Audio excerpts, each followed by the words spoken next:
Om Sadashiva Samarambham Shankaracharya Madhyamam Asmadacharya Paryantam Vande Guru Paramparam. So namaste everyone. This is the 6th episode of Samvadah, and once again it's BG who's with us. We'll be discussing psychology in the light of Vedanta with a special emphasis on Ishvara as the intelligent cause. So BG, please take it away. Okay.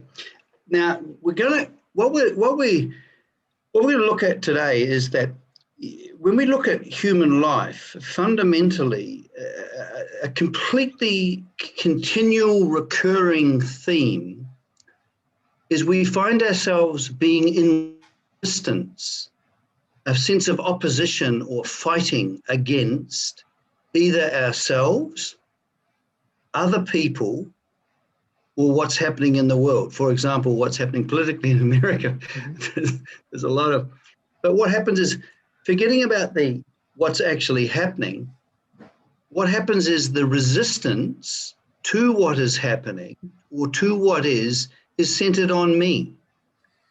I become a resistor. And this is,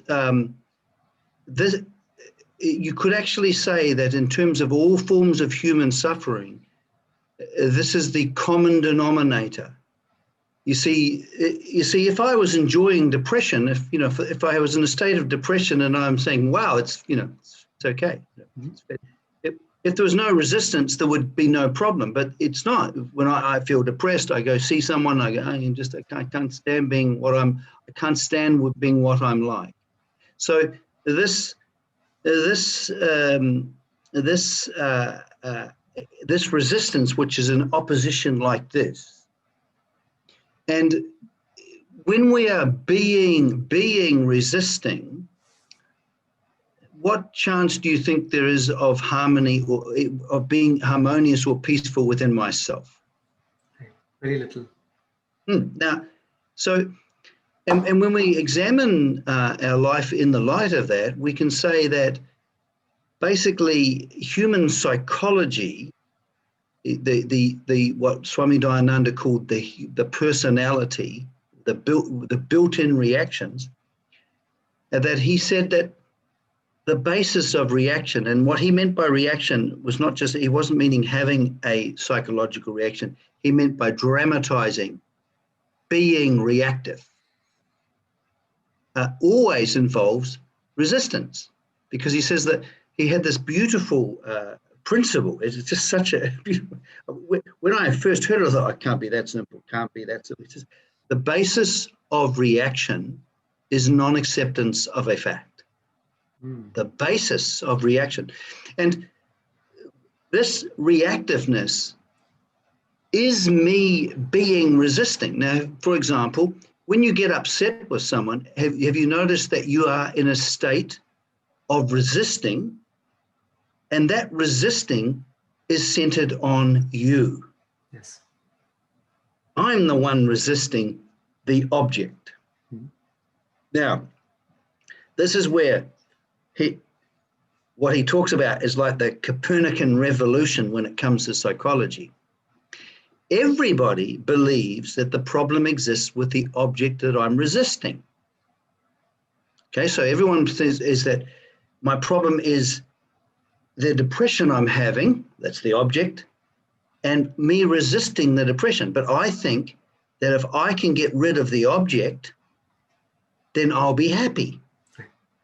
What I don't see is that the problem is centered on me as I am being resisting. I'm actually enclosed in resisting against. Isn't that interesting?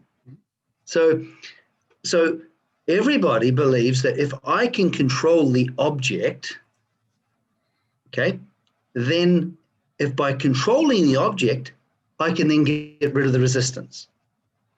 So if I can change my spouse, I'll be fine.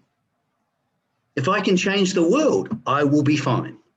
If I can change the psychological reactions that I'm having, I'm going to be okay.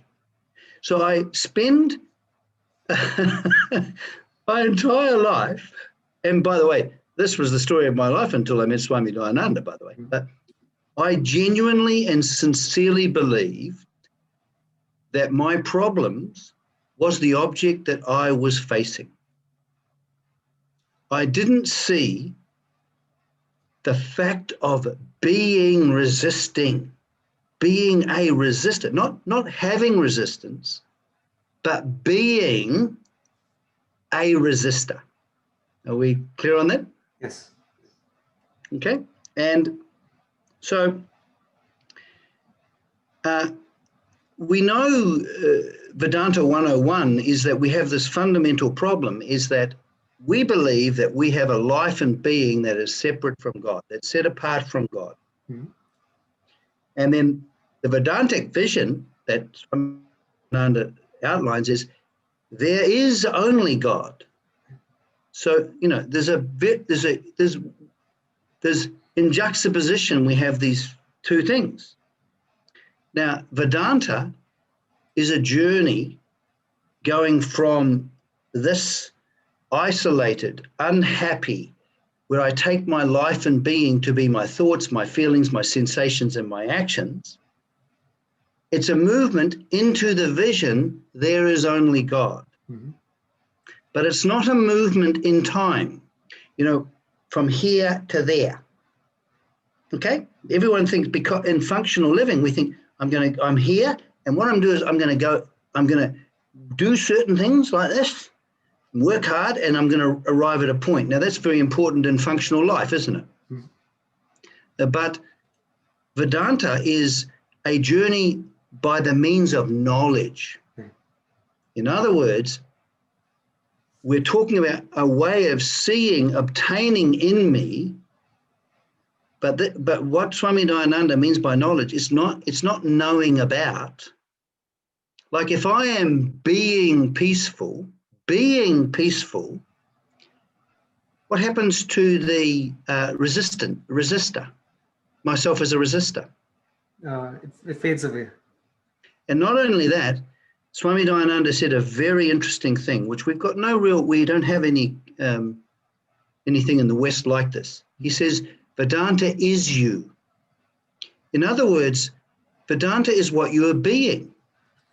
So when I am being peaceful, that's what I am being. Mm-hmm. But the difference is the basis of that being peaceful is a way of seeing.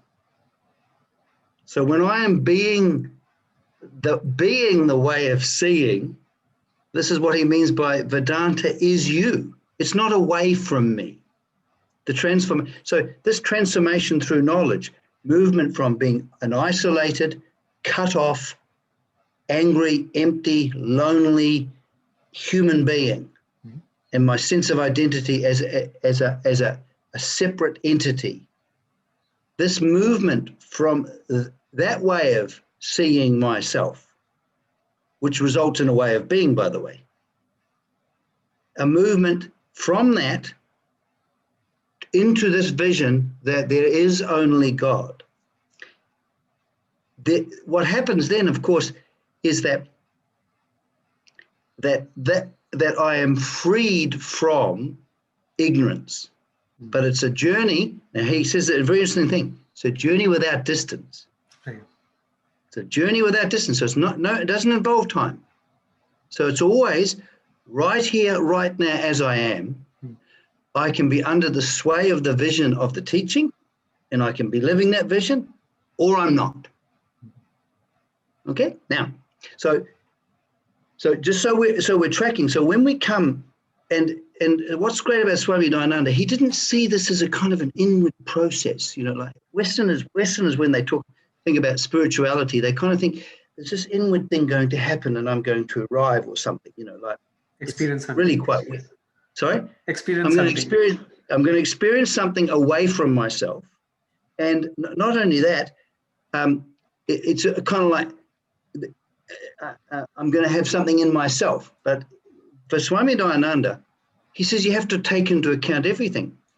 And so what happens is at any one time, I'm always facing the universe, aren't I?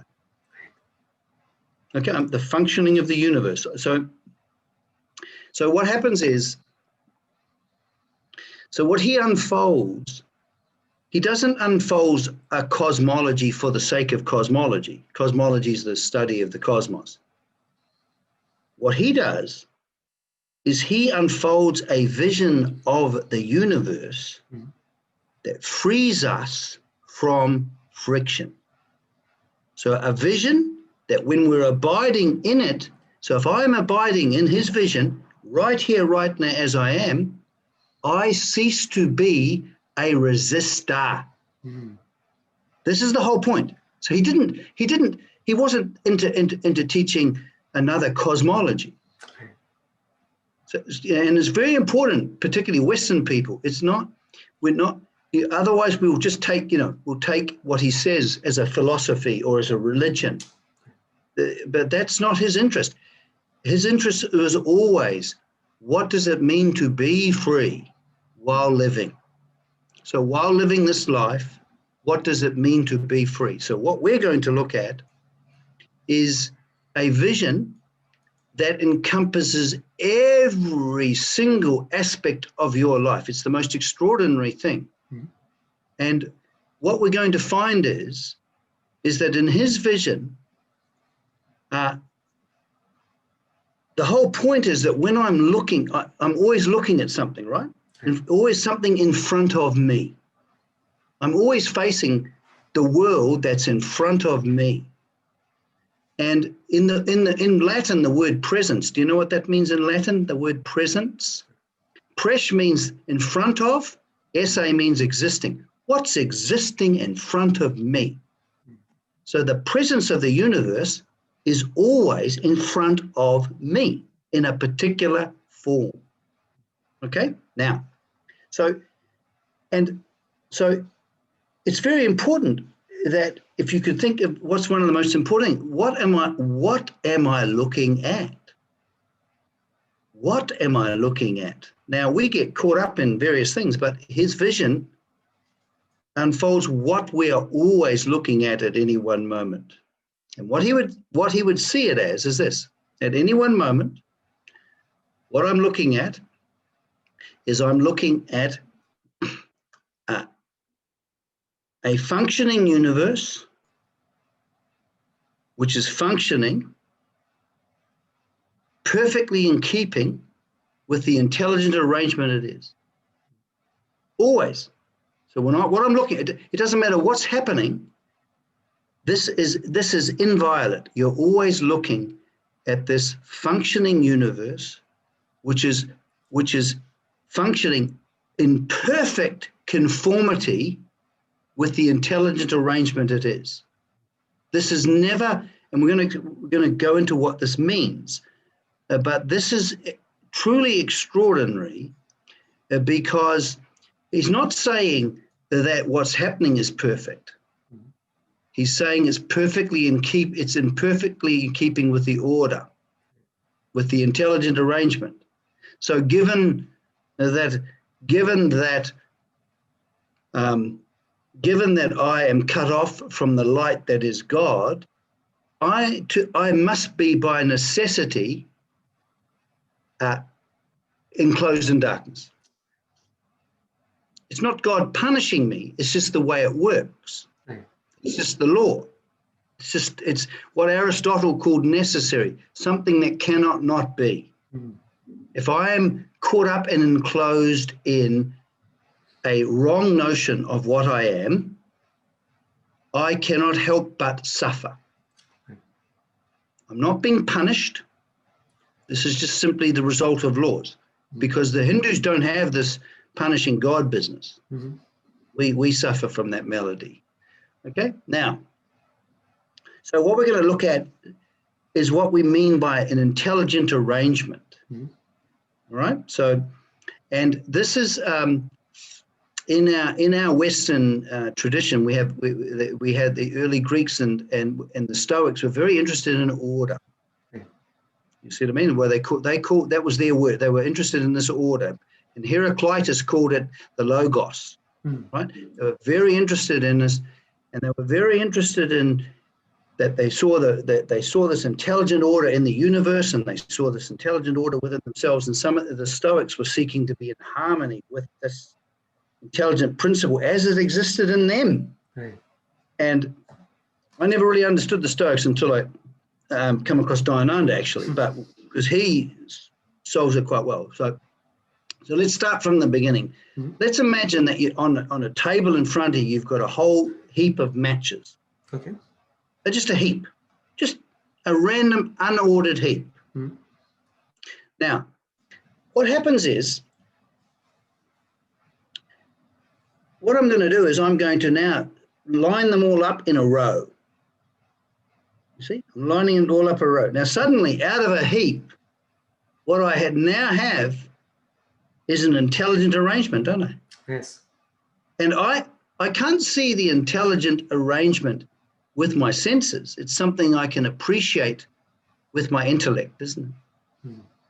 Because the intellect also is that the organ is it can actually perceive order. Right. Isn't that interesting? You know, I never thought about it that way, because your senses only taken the input, but it is your intellect that tells you what it is, which is an ordered system, and that's a very novel way to look at it. So yeah. That's and so that the faculty of the intellect, it's a the senses only show you color and form, right. But this knowing faculty, do you know what I mean, can penetrate through the senses and actually see the nature of things. Yes. Does that make sense? In the old days, in our Western tradition, we used to make a distinction between intellectus and ratio. Right? Now, but what happened after the Enlightenment, rationation, thinking and reasoning and all of that stuff was made the king. So this faculty that could just see, do you know what I mean, could just recognize, which Vedanta uses because this is the faculty that can understand the teaching. But what happens is that you just immediately can see order. You can see and appreciate that there's an intelligent arrangement. Yes. It just doesn't just happen by itself. It's not a constituent of matter. So it's not a disorganized heap. What happens is there is this intelligent arrangement. Okay? Now, Aristotle called order, he called it the disposition of many in relation to one, which is a good definition. It's still like it's complicated, but it's the old-fashioned language. But it's again, the disposition of that are all lined up for one, in the row, aren't they? Yes. They're ordered to a one thing, right? St. Thomas Aquinas, he was also and he talked about an arrangement of parts directed towards an end. So this is teleology, right? Sorry? This is referring to teleology? Yeah, that's right. But they understood teleology, but they understood there was order. They were very, very impressed with order, right? But after the Enlightenment, that all went away. But the thing is, and Swami Dayananda says, about the creation, if you had a soup, an alphabet soup, and the things were banging together, he says, what chance would it be that this alphabet soup would arrange itself into a meaningful sentence? He said nothing. It's just not it's not possible, right? So now let's just look at it. So, but I found his definition of order and the intelligent arrangement, I found that very just simple, clear, and it really was very clarifying. Okay, so when we're looking at, let's say we take a bit more complicated. Let's have a look at a car engine. You've got an intelligent arrangement of parts, but they're all working together. So you've got this dynamic arrangement of parts that are working together, perfectly in keeping with the intelligent. So you've got this functioning, this ongoing functioning, which everything is working together, perfectly in keeping with the intelligent arrangement it is. Isn't that interesting? Right? Now, Dayananda goes even further. When you're looking at this universe, you are always looking at the presence of God in the form of a functioning order which is perfectly in keeping with the intelligent arrangement it is. This is what you're always looking at. This is what's happening can be in no other way. Now, but then we get the psychological resistance to this fact because we like to control everything. You know, I told you as a resistor, I want to control my wife. I want to control my thoughts and feelings. I want to control events. Okay. And one of the most frightening most frightening things for human being is the acknowledgement of their helplessness. It's just, that's why, in the West, we have a thing, there's a phenomena called book called The Secret. I don't know whether you've ever seen it. Yes, horrible. Okay, now, this promises that it gives you control. Okay, that I am God, basically, and I can just, determine the shape and size, how the universe is, right? Yeah. This is, in course, and completely mad, but it might give for a while a certain solace in the sense that I'm not helpless. Right. Okay? But the fact of the matter is, you see, Swami Dayananda has another principle too, which is very interesting. Everything is given. You get this? He doesn't go, some things are given. And I learned something about Dayananda. You take him literally. Yes. It might seem weird, a lot of what he used to say I found weird at the beginning, particularly, there's only God. That was really weird. But anyway, so everything is given. So now this, I want to explain this in terms of why this is so important to understand and its relationship to what he calls self-acceptance. Mm-hmm. Because you know how he said, the basis of self-acceptance is our understanding of Ishvara. Right. Now, it's a very interesting thing. The basis of not me accepting myself. This is nonsense. The basis of self-acceptance is me understanding Ishvara. Now, I just want to clarify one thing. He's not saying that God causes war. He's not saying that God is causing a young child to die of cancer. What he's saying is that everything that is existing, that has reality, is that we never, no matter how far away we get from God in terms of ignorance, that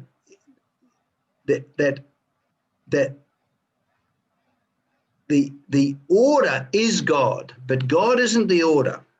God doesn't become, the water does not become a wave, but everything is dependent on water for its existence. It's what we in the West call contingent existence. It's dependent existence.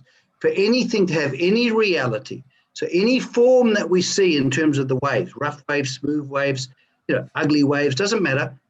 It basically, for it to have any existence, it depends on God. Right.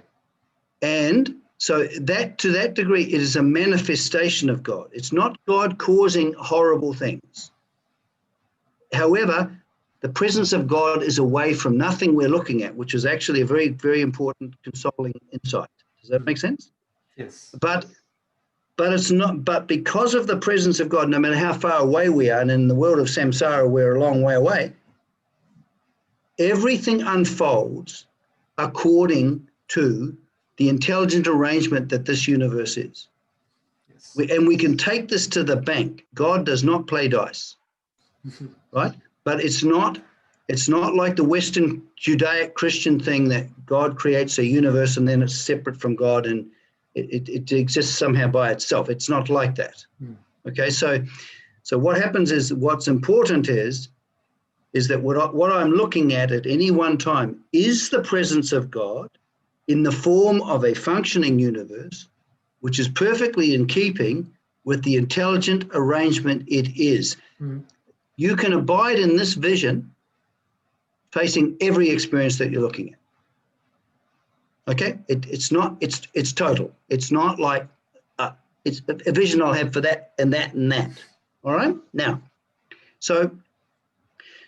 how many people do you know that sometimes condemn themselves because of the psychological reactions that occur in them? Quite a lot, and I do it myself. Right. Now that's what I want to cover, because it's extremely liberated me from useless self-condemnation. Okay, because I always thought that I had my mind and in my mind were these various problems that I couldn't resolve or struggle with, and I felt there was something fundamentally wrong with me. Okay, now Swami Dayananda is, and because normally what happens, we go in, there's in ourselves, and then there's the universe outside ourselves. Is that true? Mm-hmm. Now, this is very interesting. For Swami Dayananda, the universe that we're looking at also includes the thoughts and feelings I'm having. Can you believe that? So that this functioning universe that I am looking at, which is given, includes my thoughts and feelings. Now, that means that I haven't really got my mind. We can talk about my mind, but what I'm doing is that when we're looking at life, we notice that there are appearances coming and going. Is that true? Mm-hmm. Right. So when I look at the weather, have I got any control over the weather? No. But is it working according to meteorological laws? Yes. Now, I don't know the laws. I just know there's regularity. Just like the arrangement, the intelligent arrangement of the matches, I can appreciate the fact that it's working according to principles and laws. Yes. Right? So even the way the weather works, this intelligent arrangement is being made manifest, isn't it? And it's perfectly in keeping with the intelligent arrangement it is. Can't help it. But what happens is what happens is, let's say, for example, your wife says something that you don't like. Does she ever do that, by the way? Occasionally, not often, but Yes. occasionally. Yeah.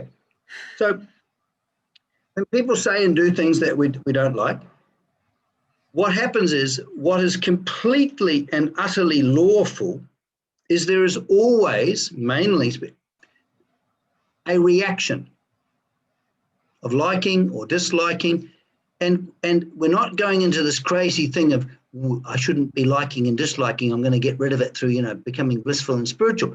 Liking and disliking is normal, will exist for you for the rest of your life, and it's actually very important, because we like things that are helpful and we don't like things, so it helps us negotiate our life. So we're not talking about that nonsense. But the fact of the matter is that I have got a built-in psychological content. Is that true? Right. So if I say to you, if you imagine a spade and I'm scraping the concrete, Mm-hmm. do you feel it? It's grating sound, yeah. And you can feel it. It's big, and you're feeling it. Even today, your body is shivering. Right. Now, so we have this built-in content that can be triggered, and it is triggered all the time. Okay, and the thing is that we have experiences of pain and suffering and being treated badly. Every experience that we've had is built in, and these experiences, in terms of feelings and thoughts, come into operation continuously. Right. Okay, according to laws. We don't know the laws, right? But we are not responsible for that. We are only responsible for action. Now, there are some people who disagree with this because they go, oh, but the fact of the matter is, this is the fact. Because if I say to you, what's your name? What happens to you? Yeah. Does it choicelessly arise? Right. Okay, so what happens is, due to the fact that I've got past experiences. So when I'm looking at something, the reactions I'm having, so there's what you're looking at, that's the given, and also the psychological reactions that arise in you in relation to that. That's all the given. That's the presence of that's what Swami Dayananda calls the presence of the given. That's given. Now, there's a difference between having a reaction and being the reaction. Now, for Swami Dayananda, now this is where he's different from Western psychologists. Western psychologists get obsessed about psychological reactions. They even think, of course, that the reactions are the problem. They believe that. And then they have all these type of therapies that meddle with people's heads. Okay? But for Swami Dayananda, the reaction of anger is happening according to laws. The problem is when I become when I am being the anger, when my sense of identity, my life and being, and the anger become confused, poured together. Remember we talked last time that confused means together, poured. When there's a confusion centered on self, when I become, he puts it this way, when you become the thinking and the thinking becomes you, right? That's what he thinks the problem is. He doesn't think the problem is having psychological reactions. It's when we become the psychological reaction, because once we are being the reaction, lawfully, we can't help but dramatize. We can't help but dramatize it. We will live it out. That's the laws. But the first thing that we have to understand is that when I'm sitting here right now as I am, right? This is the result of laws. The actual condition I'm in at any one moment, I find, I might find it objectionable. But the fact of the matter is, it is just here, and it is what it is. Now, I'm a fairly uptight guy. I could never just sit quietly with myself for half an hour. I have no problem now. Because if, for example, once you understand this, let's say, for example, I'm sitting here and I'm agitated. Well, that's just the fact. Now, for Swami Dayananda, his whole thing is you're only living when you're alive to fact. So if I'm sitting here and I'm agitated, what's the fact? That there is agitation taking place. Yes. Now imagine, so if I'm remaining with myself without resistance, with that agitation, is there a problem? No. No, because I'm not being a resistor, am I? And you see, this understanding of life enables you to be what they consider extremely important in the Gita psychology, a thing called graceful acceptance. Because it's only through graceful acceptance can we remain the same in the face of changing events. Correct. Does that make sense? Because changing circumstances are occurring all the time. That's the changing. But did you notice he said the practice of yoga is what? Sameness. Sameness. Now, this is extraordinarily important in terms of psychological freedom. If I don't know what it means to remain the same in the face of changing circumstances, I am not free. I will become reactive. It's not that I'm having reactions, right? Now, so he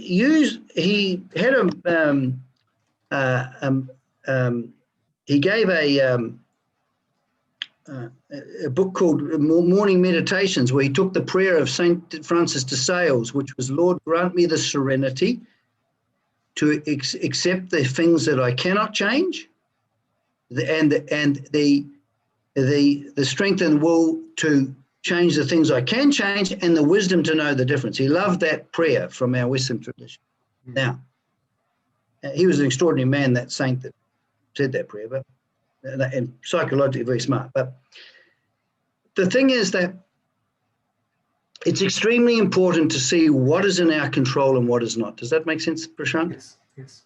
And the thing that, when if people are clinicians or psychotherapists or counselors, people become self-hating over their reactions. They get anxious about their anxiousness, they get angry about their anger, and they get depressed about their depression.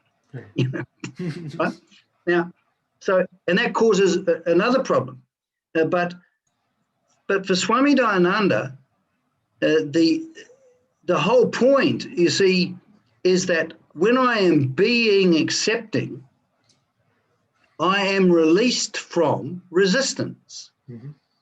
When I'm released from resistance, I'm no longer caught in reaction, because the basis of reaction is non-acceptance of fact. This acceptance puts me in the world as it is.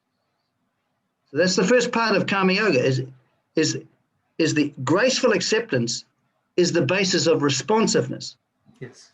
Living a life of Dharma keeps me in harmony of what is. Yeah. They're two coins of the same thing. We need both. Without acceptance, you can't live a Dharmic life because you're not conscious. Mm-hmm. This is a very important thing. And I'm not talking about like this Buddhist mindfulness business. I'm not talking about that. That annoys the hell out of me. But the thing is that what we're talking about is that right here, right now, as I am, if I understand, okay, I am feeling as I'm feeling. Do you notice that if I can just remain with it, and I can remain with, because I understand that that's out of my hands. Yes. So if I remain with myself quietly as I am, here I am, I'm just agitated, but I'm just being with myself as agitated. I don't care, because it's the functioning of the universe. It's not me. Mm-hmm. It's the functioning of the universe. So I'm going to come into an intimate relationship with that functioning without friction. Does that make sense? That makes sense. So I have a question Now, over here. So just want to step back a little. Yep. You mentioned you're not a huge fan of mindfulness. No. So can you explain the differences between Vedanta and what mindfulness proposes for myself? The thing is that we don't do awareness. We don't do being. It's just here. Okay. Mm-hmm. So when we're trying to do awareness, right? The light of awareness. Is it an attribute of me? Is it something I have? No. Or is it just here? No, it's myself. Yes, but in the sense that it's not myself as personality, it's just here. Right. And when I am seeing through it, I am different. I'm being when I'm seeing through the light of awareness, my being is different, isn't it? Right. But it's and so when I am simply being myself, because Chit and because Sat is Chit, I find myself being aware, and I find myself being full. I don't manufacture it. Right. I'm living an understanding of what I am. Mm-hmm. There's a difference. We see for Dayananda is two things. You first of all awake into a meaning of what does it mean to be myself. Mm-hmm. Then I live that understanding. Mm-hmm. Now, the forerunner of when we're dealing with the Gita psychology, it's myself as a conscious person. I'm aware of. Okay, we're not talking about God in itself. That's the Upanishadics deal with that. Does that make sense? But myself as an individual, I need to come into harmony with Ishvara. In other words, the wave, the ocean can come into the range of human cognition for the wave. Okay, so I come into relationship with Ishvara, right? I'm not talking, and for Swami Dayananda says you can't bypass Ishvara. Okay. So I have to, as an individual, I have to be harmonious. Mm-hmm. But being harmonious is a relationship to Ishvara. So when I am with Ishvara as he is, does that make sense? Mm-hmm. That means when I'm agitated like this, I remain quietly with myself. I am being with God. Right. Okay, it's communion.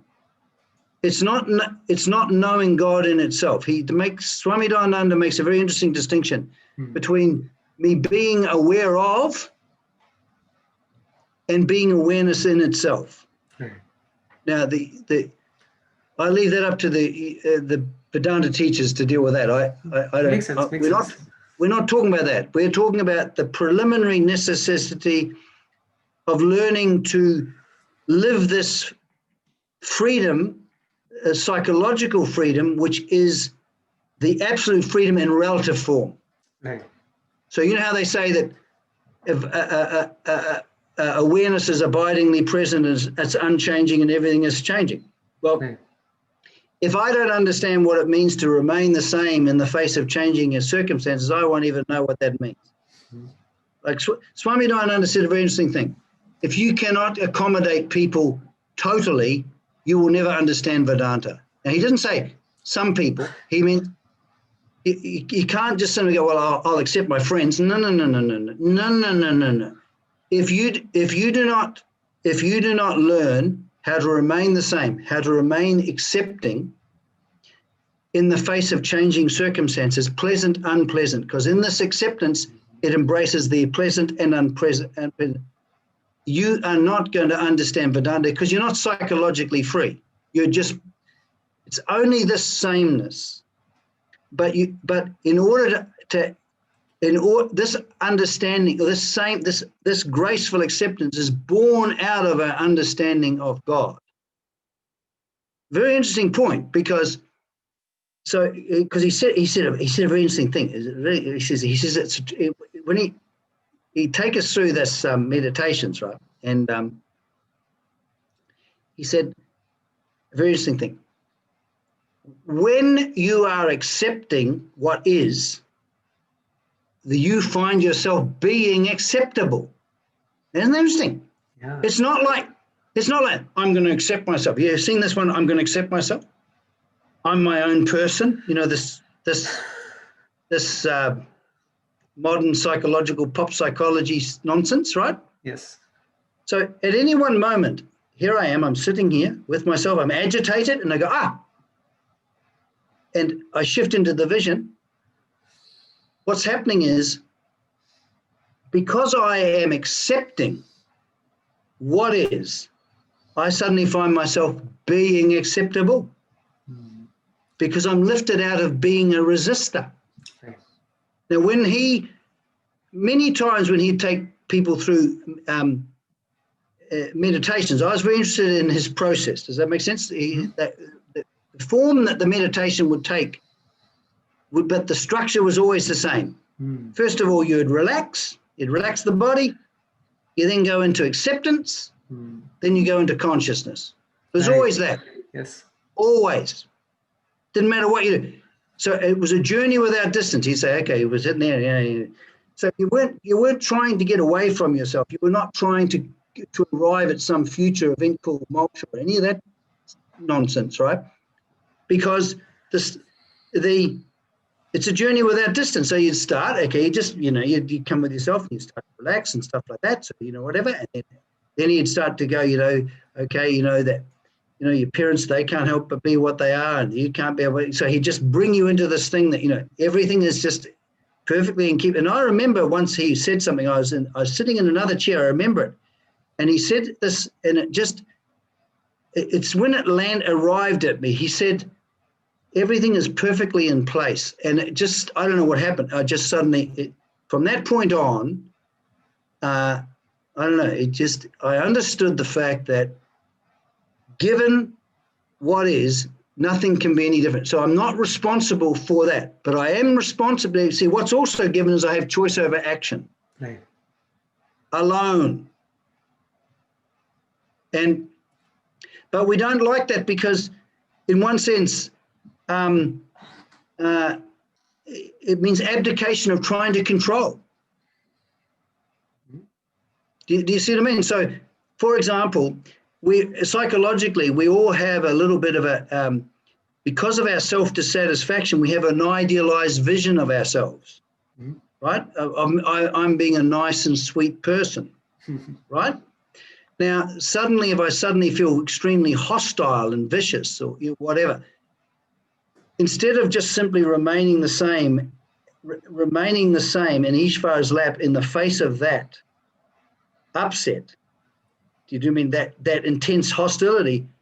or I'll go, oh, I don't like that, and I'll resist it because it goes against my noble pictures of myself. Now, that's the other thing. Swami Narayananda never wanted you to improve yourself.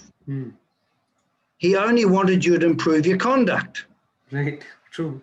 Now, that's very important, because in the West, we're obsessed with self-improvement. There's no self-improvement. Self-improvement is impossible. Do you know what I mean? But can I improve my conduct? Yes. You know, I can make it more. I can be non-harmful. I can be beneficially contributive, and I can be non-disturbing. Can't I? I can learn to do that. Now, that's the other thing. When my way of being in the world conforms to Dharma, like what I'm saying, because the intrinsic, this intelligent principle that the Stoics were so interested in, right? You know how Swami Dayananda says that Ishvara manifests as Dharma in our life? You see, when I want to see, for Dayananda, acceptance is being loving. Did you know that? True. It's a synonym for love. He didn't have this, it's not this lovey-dovey stuff. He wasn't interested in that, right? So when I'm with myself and I'm angry and frustrated, right? Now, normally people say, oh, that's not very nice. You're angry and frustrated. I wish, you've got to do something about that. No, because that's not to do with, this is what, so what I do is, if I remain loving, that means being accepting. In love, that hostility will be resolved. Right. That's what he means by resolving the ego into Ishvara. He said, without this, without this. So the great thing is that we can come to God as we are with this understanding. Yes, very beautiful. Because we can, if we're angry and frustrated, I just come to God as an angry, frustrated person, and I leave myself in his hands. And if you do that, there's a release because you're not resisting. You can't do that. There's no such thing as acceptance without understanding what God is. This is ridiculous. It's just not possible. So I can in the mornings, which I do, I sit with myself. You know how he said that the supreme action is, bringing your mind to yourself and thinking no other thing. That was the instruction of the Lord Krishna to Arjuna. Bring your mind to yourself and think of no other thing. And Dayananda called this the supreme action. So what happens is coming back to yourself and remaining with yourself as is. Do you know what I mean? This is extreme, but because then you're just simply being. But you won't do that without this understanding of acceptance. This is not open to you. Right. If I object to the fact that I'm frustrated or angry, for example, or I feel lonely or I feel empty or any of this stuff, as soon as I become resisting, what happens? You get that dualism of resistor resisted. You get psychological conflict. But once I understand, now he's not saying, because he says, you don't have to like what's happening. You don't have to agree with what's happening. But, given the geopolitical situation in America at the moment, it can't help but be the way it is. Correct. Now, that doesn't mean to say that you like it. He says it's quite in order that even if you don't like it, that's in order too. Right. You see what I mean? If I'm resisting it, I accept the fact I'm resisting it. I accept that too. Because with this vision is like it includes everything.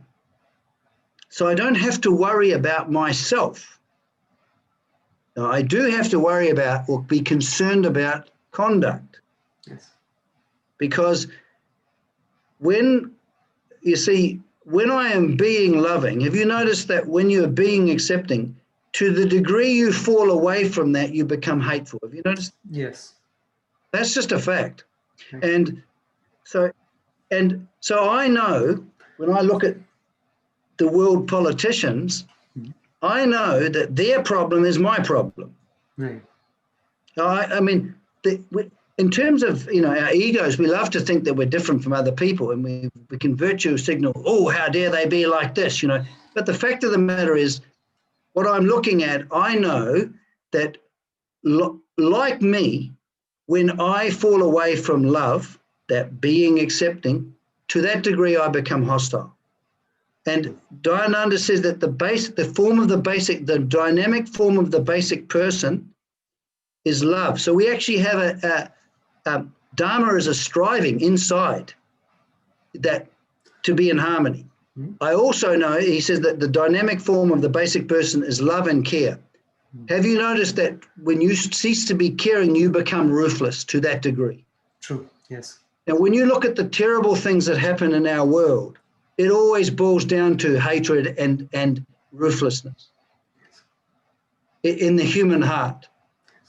It's only when we're in harmony with God are we released from ruthlessness and hatred. Yes. It doesn't matter what type of innocent face we present to the world. This is just the way it is. And for the Hindus, we're not talking about some inward spiritual state. We're talking about a lifestyle of Dharma. I think they call it Sanata Dharma, don't they? Mm-hmm. Yes. So what we're looking at is that this vision of God produces a way of being in the world in which is loving and caring, or free from hatred and ruthlessness.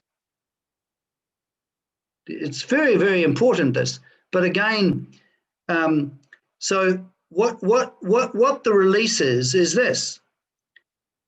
Everybody, even though, because we're social beings, of course, we present a persona. And Dr. Jung's right, we need a persona. Do you know what I mean? It's a face we put on. But the thing is that everybody has all sorts of psychological reactions that are, in inverted commas, socially unacceptable. Everybody. Now, what's important here is complete acceptance of this. If I become enraged, or I have impulses that are unsocial, or but they're only reactions. They're not good or bad. For Swami Dayananda, they're not good or right or wrong. Right and wrong only applies to action. So why this is important is that it enables me to accept myself, because it's the functioning of the psychological laws. I can't hear you, Prashant. Oh, You're sorry, on I was mute. muted. Yep. So I just wanted to pause on this point for a second.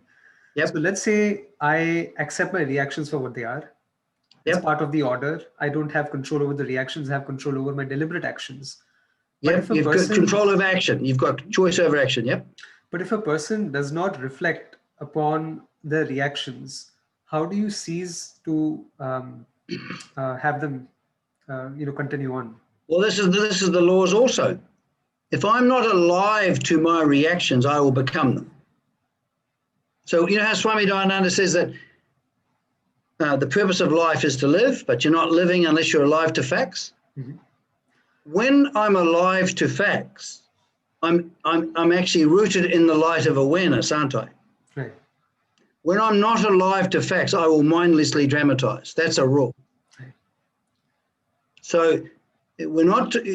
So what we're saying is that that's why it's so important to what they say, live in Ishvara's world. Mm. If I'm alive to facts because it's there, I see it.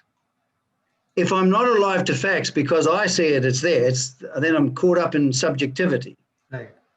Right. So that's a rule. So what we're learning to do in Karma Yoga is we're learning to live in Ishvara's world, to live with God. Yes. Instead of being full of ourselves. True. But the interesting point is this, is aliveness to facts is not necessarily the default position of human beings. Mm. And it's only when we're filled with the light. You see, for Vedanta 101, and I put it in the English vernacular, instead of saying Satchitananda, I say life, light, and fullness. Mm-hmm. the light, life, and fullness that is God is abidingly present. Right. It enters my life as awareness, doesn't it? The light of awareness. God enters my life as the light of awareness. It's given, isn't it? Mm-hmm. It's not my awareness. See, for Vedanta, you don't have awareness. Do you know what I mean? It's not away from you.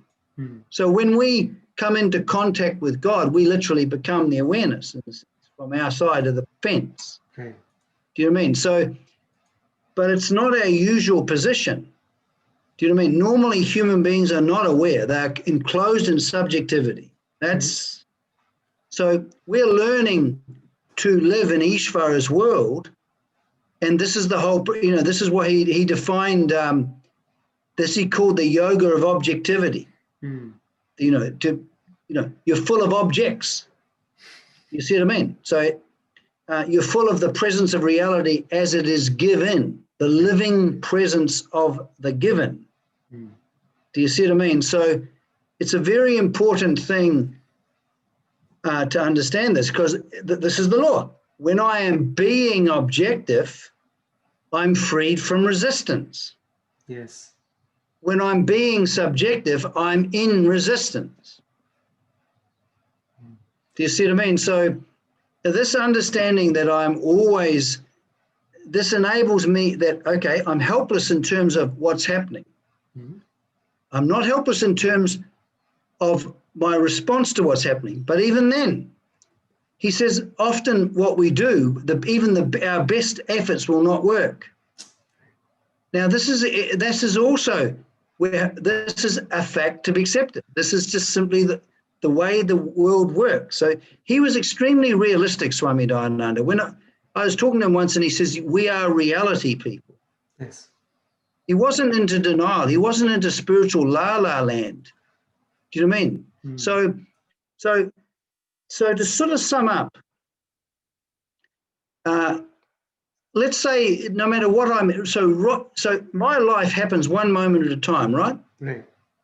And so right here, right now, as I am, I'm here. Mm-hmm. I'm in a certain condition. Mm-hmm. Certain things are happening. When I am being accepting, because I understand it, because I'm always facing the presence of God in the form of a functioning universe, which is perfectly in keeping with the intelligent arrangement it is. This vision, when I'm abiding in that vision, I lose sight of the vision, of course, but then I come back. Mm-hmm. This enables me to be gracefully accepting. Doesn't mean liking. It just means that I'm in harmony with what is. So even if I'm in pain, now I saw Swami Dayananda in sometimes intense pain, because he was dying and he was in intense pain. But he was rooted in himself. He had this kind of relaxation in the face of it. Yes. Because he was rooted in God. Do you see what I mean? So this once we understand that it is not possible to be self-accepting unless you accept what is. He, like what he said, if you accept what's in front of you, you become acceptable. Mm-hmm. You're being the accepting. You may remember he says, Vedanta is you. Being accepting isn't like I have acceptance. I am being accepting, because for him, Vedanta is you. Yes. So when he talks about a knowledge, he's not talking about a dualistic knowledge. I know that. He's talking about being the knowing. Being the knowing. And this is very important. And it changed my life psychologically, because I now know that I can rest in the lap of Ishvara in the face of whatever is happening, and I don't get upset about it. I just don't care. When I'm sitting with myself and my mind's racing, do I think, oh, I got to calm my mind and make it still? No, I don't even bother to do with it. I just remain with myself. And by remaining with myself without resistance, I find myself being alive to facts. And then I find myself calming down anyway. Right. But that's just a lawful consequence. We can rely on the laws. Do you know what I mean? We can, in our Western tradition, I'll finish off with this. There's a saying by Francis Bacon. You ever heard of Francis Bacon? Yes. He says, we command the laws by obeying them. Isn't that an amazing thing? Yeah. Command the laws by obeying them. Yeah. So we work with the laws. And so even with karma yoga, the more I learn to abide in this accepting in the face of changing experiences, the more harmonious and peaceful I will come within myself. Mhm. That's just a law. I can rely on that. The more I get enclosed in resisting and fighting and struggling and trying to change things I can't change, the more agitated my life will be. That's also the thing. So have you got any comments to make? That I have a question. So let's say, we have to sometimes remind ourselves to be objective, and then the mind finds itself relatively calm thereafter. How do you stop yourself from going down a path of neurotic thinking where you're not able to come to grips with objectivity because you are so far out already? Okay. Now again, Swami Dayananda, have you ever heard him use the terms highlighting? Oh, yes, you used it last time. Yes. Okay. And he said that nididhyasanam is actually seeing what the teacher was showing you without thinking. Mhm. So what happens is, here I am. You see, again, it's a growth thing. The more we practice this, the more it'll come back. Okay, so the more I ponder the teaching, the more, what I mean by that is live the teaching. So I notice that I'm upset. So first of all, don't try and deal with the upset as an object. Mhm. Be aware of the fact I'm resisting. I'm resisting, right? So what I do is straight away, if I, for example, okay, I'll physically relax. I'm just going to physically relax. Right now, this is the entrance point in his meditations, because when I'm just simply relaxing, see, for me to be agitated, it's involved tense muscles and all of this stuff. So the doorway, if I just simply relax my jaw, just feel my bum on the seat, just feel the natural weight of my feet on the ground. I'm not trying to control anything, but I'm shifting out of the reaction. Does that make sense? The reactivity. Yes. Does that make sense? So we can go into this actually next time more, but so I'm shifting out of the reactivity. So I'm because if I'm agitated, I'm like this, right? Whereas if I relax physically, what happens is the agitation can't help but subside a bit. Correct. You with me? So the important point is don't try and control myself. You know how when he talks about living the understanding, we use the understanding to control it in a sense, right? So the moment it comes to me, hey, Bede, you're being reactive. That's the presence of Ishvara, of light of understanding, obtaining in you, saying, watch it, you're getting lost. Thank God for that. So even seeing that you're being a real jerk is a very good thing. Do you see what I mean? It's very good because you know how it pulls you up?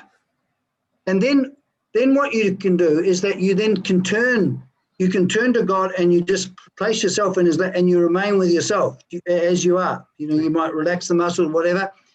And the thing is that you will then find, you see, it's a question of you either take refuge in God or you try and change and manage the world. Well, good luck. Do you know what I mean? Like, and the more we take refuge in God, or what he calls being relaxed in Ishvara's lap,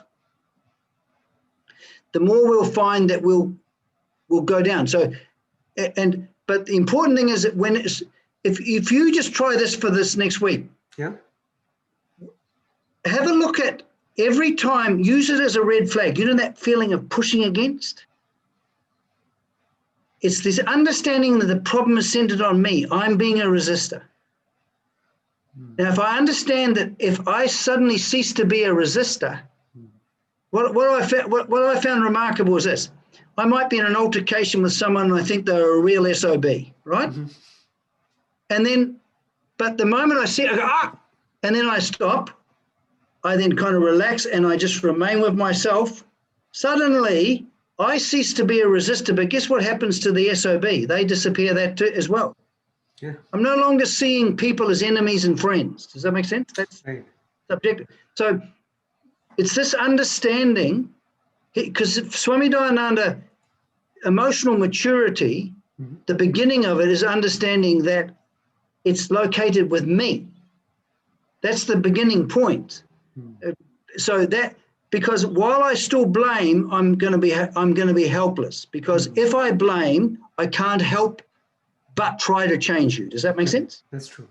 So it's the release from. So again, it depends on understanding and knowledge. In Vedanta, we're transformed through understanding.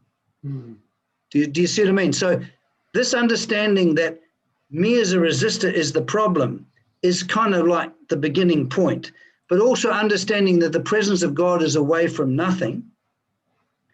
And because you remember that Swami Dayananda said a beautiful thing. He said, the way to invite Ishvara into your life is by being aware of him. Now, what he meant by him, be aware of the presence of the given, the living presence of the given. So therefore, I'm with God. When I'm agitated, that's the living presence of the given, aren't I? If I just accept that fact, that's where I encounter God exactly where I am. Does that make sense? Very beautiful. Yes, that's true. All right. Very beautiful. Thank you so much, BG. So one last thing. What do you have next for us? I think what's an extremely important thing, which is what you're dealing with, is what we'll talk about next time, is he made this beautiful distinction between me as personality, which has been formed in me by past events and causes, and me as a simple conscious person. And me as a simple conscious person comes from me being filled with the presence of reality. Me being a personality comes from complete domination and being determined by the past. There's no freedom there. So what we'll do next time is we'll go through the distinction so that we learn to recognize when we're in one, so we can shift to the other. Wonderful. And I also have a couple of topic suggestions. So yes, it would be very helpful for us to see the flaws or the shortcomings in the present models of psychology we have, whether it's Freudian psychology, Jungian psychology. We have various personality tests, the MBTI, the 5 big personality traits, all of these things which have become a pop cultural artifact. It would be nice to have your take on those in the light of yes, because Vedic psychology as unfolded by Dayananda is truly extraordinary. Now, because I see him as a genius, I do. I don't care what anyone says. He was an outstanding. I know he's a Hindu monk and stuff, but as a psychological thinker, no one ever. When you look at human beings as objects of psychological or technological or quantitative measurement, you're not dealing with the spiritual aspect of man at all. You're reducing him as an object. Right. So when we talk about the science of psychology in the West, right, they're really big on treating human beings as not as a person but as an object, and I think that's a form of violence actually. So I don't like that. Also, you notice how for Swami Dayananda, it's all about coming into relationship with the world, a harmonious relationship with the world. So there's a way of being which is loving and caring. Right. That's what sanity is. So he doesn't have a psychological theory. He unfolds a way of seeing, which when that becomes a way of being, we're lifted out of all of this psychological misery. So he doesn't have, he's a little bit, he's different, you see, he's different. But I definitely will go into maybe the difference between, say, Freudian psychology, cognitive psychology that they normally do, the different forms of counseling. We can go into that. Right. You could just give us a walkthrough of the history of Western psychology and a critique along the way. That'd be an interesting subject to talk about, because you see, you Indians have no idea how wonderful your Vedic psychology is. I don't think you guys do. Most people and because I'm so glad to be able to talk to you about this, because I'm obsessed with it. But the fact of the matter is that I think Swami Dayananda's psychology needs to be given more attention. I think so, definitely.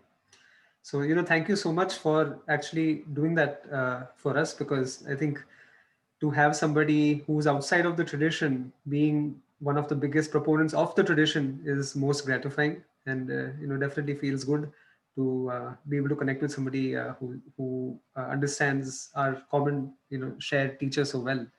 And I would also like to mention that a lot of people have shared extremely positive feedback about these conversations that I'm having with you, and you have a lot of admirers all over the world. So keep up the good work, and I'm looking forward to many more conversations. Okay, thank you very much. Thank you. Namaste. Hari Om. Bye-bye. Bye.